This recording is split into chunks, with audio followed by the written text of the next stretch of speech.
Hey guys, what is up? It is the Fast Break Report here, bringing you guys another vlog. I just got back from the mall with a bunch of my friends. We went out to eat, went to check out Dick's Sporting Goods. We were actually going to go to the PGA store because golf season is coming in New York. I mean, it's going to be 61 tomorrow. I could play tomorrow at High Point if I wanted to, but I'm not going to. But yeah, we all, me and the boys went out today and decided we were because the new clubs are out. So that means all last year's clubs are like 50% off almost. So yeah, we had a good time today. I just got out of the shower and I just like, I was thinking, man, I want to talk about this Pelicans loss that we suffered last night because I have some thoughts. And, you know, I try to be as transparent as possible with everybody, right? Like, I try to, as much as I'm a fan of this team, I also try to not be blinded by that. You know, I try to come out and give objective criticism when I can. And for once, this is going to be about Tyrese Haliburton. And I know there's going to be people who are going to be like, oh, you're getting on him, blah, blah, blah. But I'm not really necessarily getting on him as much as I'm speaking from a level of expectation as a fan, right? Because I understand people have bad games, right? Like, it wouldn't be the first time that we've seen a guy who is a star, superstar level talent put up a donut. You know, 0 points, 0 of 7. I think he had like 4 turnovers or something like that. Don't quote me on it, but regardless, Tyrese Haliburton had a bad fucking game, okay? And in the first quarter, you know, it was just as much bad Pacers as it was really fucking good Pelicans, okay? Like, Brandon Ingram and Trey Murphy, I mean, the team had 48 points in the first quarter. That's the most we've given up all season in one quarter, and they shot 91% in the first quarter. Like, I'm sorry, but when a team's got it going like that, I mean, we could have brushed Brandon Ingram's fucking teeth on defense and he would have still made a jump shot. You know, like, it just, last night, it was not going well. You know, it had all the makings of a playoff atmosphere, right? Like, we beat them at our place, you know, a couple nights before, the night before. Then we head into New Orleans and they beat the fucking brakes off us in their place. So, like, I understand that these things happen.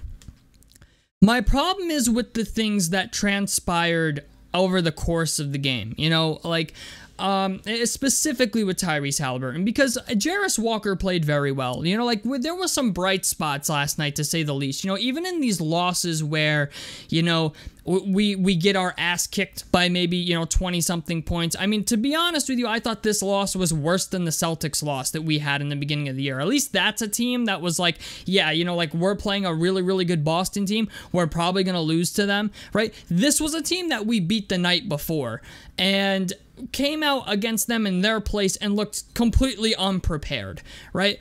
Tyrese Walker looked really good. We had no Ben Shepherd last night. Aaron Nesmith is coming back off an injury. You know, Isaiah Jackson looked really good, 13 and 11. So, like, even in these bad games, I still look for areas of bright spots with whether it's the young guys or, you know, Miles Turner had an okay game. You know, Siakam wasn't typical Pascal Siakam. Like, this whole game was a fucking dumpster fire, if I'm being honest with you. My biggest issue, and the reason this video is being made, is because of Rick Carlisle's comments after the game, where the first thing out of his mouth was, and I quote, "This is not a Tyrese Haliburton issue." And then he went on to say, like, I don't know who writes the titles for the Indy Star and stuff like that, but this is not a Tyrese Haliburton issue. And while I would agree to some extent, he's just as much right as he is wrong about this, and I'm gonna explain why, okay? Normally, I wouldn't make this video. Normally, I would be like, okay, we lost, whatever, move on from it, right? Like, you know, let bygones be bygones. I don't like to make a mountain out of a molehill unless I'm looking to make, like, seriously entertaining content. But the thing is, this is the second game now where Tyrese Haliburton comes out, gets off to a slow start, and it feels like he just gives up, right? We saw it against Toronto. He shot 2 of 11 and kind of disappeared. Now, a couple days later, fast forward, and we play against the Pelicans, and he has an even worse game. 0-7, you know, and that's what we got, 0-7. And as a fan, as a guy who I covet as the future of this franchise, right? As a fan, I have a level of expectation now for Tyrese Haliburton because he ain't playing for scraps at the table anymore, right? Like Tyrese Haliburton, he's what, 23, 24 years old, and he's got $260 million coming his way, right? And the organization not only believes in him, they trust in him, they have the utmost confidence in him, and they treat him like fucking royalty. Like, you can say anything bad you want about any other Pacer than Tyrese Haliburton. If you talk to Rick Carlisle or anybody on that staff, it is obvious that they fucking love him, right? Like, he is going to be their poster boy so long as they let him be their poster boy, and I am perfectly fine with that. My thing is, right, when I watched the Pelicans game last night, I saw a Tyrese Haliburton that I felt, and this is just my opinion, but I saw a Tyrese Haliburton that looked not only physically, but mentally defeated. Like, it was like after the first quarter, they saw what happened, and Tyrese was like, we can't fucking win. And my problem with this mentality is this is what separates the Kobe Bryants, the Michael Jordans, the LeBron Jameses of the world from the Ben Simmons and the James Hardens of the world, okay? Like, I don't, like, if Kobe were out there, right, God rest his soul, Kobe could have shot 0-27, right? He would take 27 more fucking shots, right?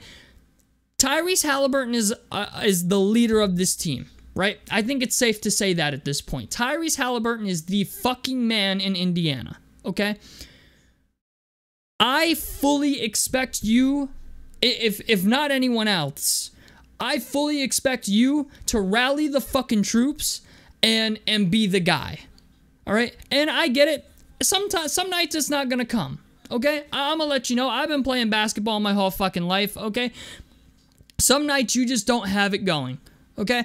I've been a shooter my entire life, all right? Every team I've ever played basketball on, I've been the go-to guy to get a fucking three-pointer, okay? If there's a guy, if we need a fucking free throw, a jump shot, if it involves shooting the fucking basketball, I was the guy they tried to get open, okay? I understand that you're not always going to have it going. The shots aren't always going to fall. But on the nights when I didn't have it going, even if I shot 0 for fucking 7, okay, you can bet if I'm open, I'm still jacking that bitch. If my teammates expect me to continue fucking shooting, okay, I'm going to continue fucking shooting. I'm going to continue to be aggressive, okay? My problem with Tyrese Haliburton in last night's game is I felt he gave up. 7 shots, and that was it. You know what I'm saying? Like, I don't want to get on his ass too bad now, because I understand he's a young guy. It's growing pains. Like, I'm going to call it what it is. This is growing pains, all right? But the thing is, Tyrese Haliburton is so talented that I'm like, he has the highest assist-to-turnover ratio in the NBA. Nobody even comes within a fucking country mile of how far he is ahead in the assist-to-turnover ratio department in the NBA. No one is even a close second to him.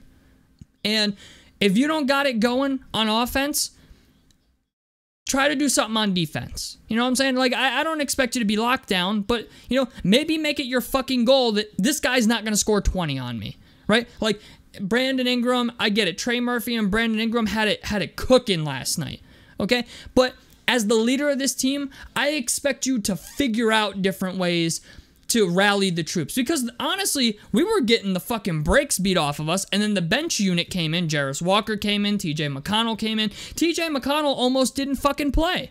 Okay, if you listen to Rick Carlisle, he had like a shoulder thing going on, and they still played him. And the bench unit started bringing us back. But the thing is, my issue with the whole thing is if the bench unit's not giving up, the fucking starters better not give up. That's all I'm saying. Okay, if the bench unit can reel us back into the game a little bit, I expect the starters to come back in and give 100%. And what I saw out of Tyrese Haliburton last night, I felt wasn't 100%. It looked like 50%. And I get it, you know, some games are morally defeating. Sometimes you're going to play games that you know you just can't fucking win. But the last guy I want to see weakness out of on this roster is Tyrese Haliburton. Like, I don't care if I get it from Miles. I don't even give a fuck if I get it from Ben Mathurin or Pascal Siakam. Tyrese Haliburton is the one fucking guy that I do not want to see that out of. Because, you know what? I think, this is my opinion, who gives a fuck if you're 0 for 7, right? Like, you are the guy. We've seen what you can do in the end of games and clutch moments. We've seen what you can do in just one fucking half, right? I don't expect that. I expect you to continue trying even when the going gets rough. Because from what I've seen after the Toronto game and this past Pelicans game last night, I understand he's young. Maybe he's not, you know, fully mentally prepared for those nights yet. But my problem with this game is it had all the atmosphere of a playoff basketball game. And our top player shriveled in it, right? It was like he just riddled in his own shit. And I don't want to see that. I don't want to start developing the opinion of Tyrese Haliburton where, you know, like, oh, okay, he doesn't got it going in the first half. He's just going to give up now. I don't want James Harden, Ben Simmons mentality. I just don't. It's not acceptable, and fans should not condone it. The front office should not condone that, okay? Like, as a Pacers fan, with how fucking dedicated this fan base is to basketball in the state of India. I don't even live in fucking India, and I understand like how serious people take basketball in Indiana, right? Like, this should not be acceptable on any fucking level. Okay? Like, we didn't let Roy Hibbert get away with it. We didn't let Paul George get away with it.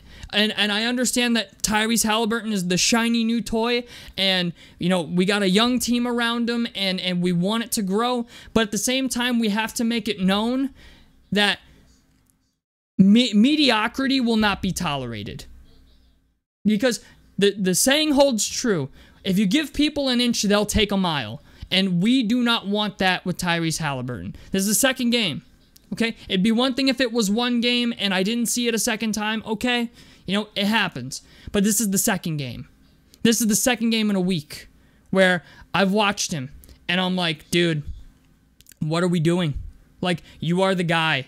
You are the $260 million man. Okay? I need to see it.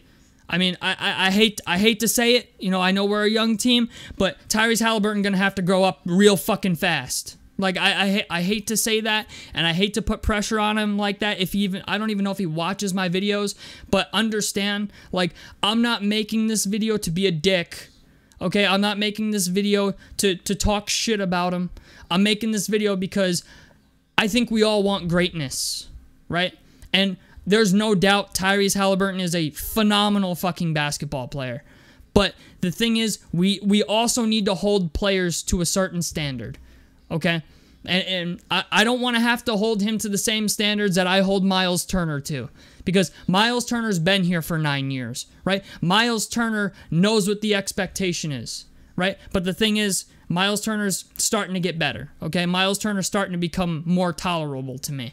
But I absolutely will not sit here and pretend like, oh, everything is, you know, all, you know, roses and shit, you know, after 2 games of doing this. You know, if it was 1 game, I'd be like, all right, you know, whatever, it happens. But this is the second game in a week. Okay? Second game in a week. That's where I'm like, okay, like, I'm sorry. I understand you've played a grueling season so far. We're almost done with it. We got 26 games left. I cannot have this mentality with less than 25 games left in the season. Okay, we can't have it. We can't have this level of self-defeat. Okay, you got to have some fucking confidence. J.R. Smith, man, I wish everybody played ball with the consciousness of J.R. Smith, because J.R. Smith simply doesn't give a fuck. J.R. Smith you didn't know if you were going to get 1 for 10 J.R. Smith or 9 for 10 J.R. Smith when he played in the NBA. But you know what? One thing that J.R. Smith was not going to do is stop shooting the fucking ball. Okay? I don't care what Tyrese Haliburton does, okay? Outside of that, but you're getting paid the money. I want the ball in your hands. I want you doing what the fuck you do. Okay? Regardless of what the circumstance is. You cannot, as the leader of this basketball team, let everyone else see you look mentally and physically defeated. That's all that I'm asking. That's all I want as a Pacers fan. I'm going to be honest. Tyrese Haliburton could have went out there and shot 1 of fucking 16. 0 of 27. 0 for 32. I don't give a fuck if he takes 100 shots and doesn't make one. At least he kept trying. That's what I want. That's what I want out of Tyrese Haliburton. That's what you should want out of Tyrese Haliburton. Because I'm going to tell you right now, man, if you let this shit slide, okay, we've seen it. Stars get spoiled after a while, okay? Like, everybody thought Giannis was like the fucking saint of the NBA. All of a sudden, shit doesn't start going his way, and all of a sudden it's like, well, I need another superstar, or I'll consider other options. We cannot let that happen. This is not a team that comes along players like Tyrese Haliburton every year. Okay? It's not like we're, killing it in free agency or striking big on every pick in the NBA draft. Okay? We're finally putting something together, something we're literally growing fucking basketball. That is the motto of the fucking team. We grow basketball, right? So part of growing is maturing and growing up and realizing that, like, when push comes to shove, all right, sometimes you got to push back. And I don't like this mentality that I've seen so far out of the past 2 games, that where Tyrese Haliburton hasn't played well, that he simply just looks defeated. And I don't want, the one thing I worry about is I don't want the young guys to see that. I don't want Ben Mathurin to see that. I don't want Jarris Walker to see that. I don't want Ben Shepherd to see that. Okay? If the vets see it, the vets see it. But the young guys, okay, they don't need to be demoralized like that. And I don't want them to be demoralized like that. Because, Jarris Walker did his fucking thing. Isaiah Jackson did his fucking thing. Miles Turner did his fucking thing. Everybody else, it's like, TJ McConnell. Like, there were a couple guys last night that were some bright spots, right? Like, Jarris Walker looked pretty fucking good last night. Miles Turner had an okay game. Isaiah Jackson had a double-double. But the 2 star players on our team, okay, I don't need body language like that. Okay? I don't need 0 effort. And that's my problem. That's all I'm asking. Okay? I don't, like I said, I don't want to make a mountain out of a molehill, but you have to nip this in the bud immediately. Okay? You have to make it known that this is unacceptable, because if you let it be acceptable, right? If you let it become acceptable, you end up with James Harden. You end up with Ben Simmons. Okay? And we don't want that. I don't want that, and I don't think you guys want that. So, anyway, that's the reason for this video. I honestly didn't even want to make this video because I know there's going to be people who take it the wrong way, and that's fine. And I understand, like, this loss is not entirely on Tyrese Haliburton. I just want everybody to understand, like, the whole fucking team played bad, okay? Tyrese Haliburton's not the only one out there playing defense on 5 people. But the thing is, like, as the leader of this team, I just expect you to not show weakness. That's all I want. That's all I'm asking. Okay? I don't give a fuck if you played horrible. I just want you to be confident in what you're doing. Because you know what? He's the best fucking point guard in the East right now. Regardless of whoever fucking wants to deny that fact or go against it, you're fucking wrong. I better not see a single fucking person who tells me Trae Young is better than him, because he's not. Okay? This Tyrese Haliburton is the best point guard in the fucking East right now. Okay? Damian Lillard may be a close second. But it's just the idea, at the current point in time, he's the fucking guy, and I expect him to show everybody that he's the fucking guy. Especially in games like this, where you come out of the first quarter and you give up 48 fucking points. I expect you to go into the second quarter, okay, during that intermission between the first and second quarter, and say, guys, we need to step the fuck up, okay? That's what I want. If he's going to be the leader of this team, I want him to fully embrace that fucking role. So, tell me what you guys think about this down below in the comment section below. A like helps me out. Subscribe if you guys want to see more. I'm the Fast Break Report, and I'm out of this motherfucker. Peace, guys.